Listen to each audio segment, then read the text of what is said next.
Kuya Marano, pwede po mag-request. Yes, yes. Anong request? Nandito po ba si baby ko ba yan? Ang ganda! Naku po. Wow. Ang nagtulak sa'yo, bakit karoon ka ng special request na si Bibi ko talaga yung paakyatin? Sabi niya, 28. So, pasok ako doon 28. Gusto ko pa siyang makausap, Kuya Mar. Tapos, okay lang din sa kanya LDR, din ganun. Ano ba yung kuan? Ano ba yung katangian na nakita mo kay Bibi ko na matak sa'yo?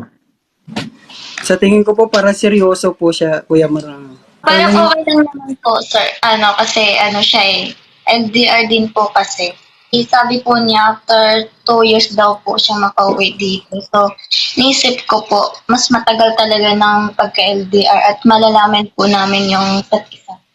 Sa LDR, masusubok yung inyong pasensya, Yes po. respeto,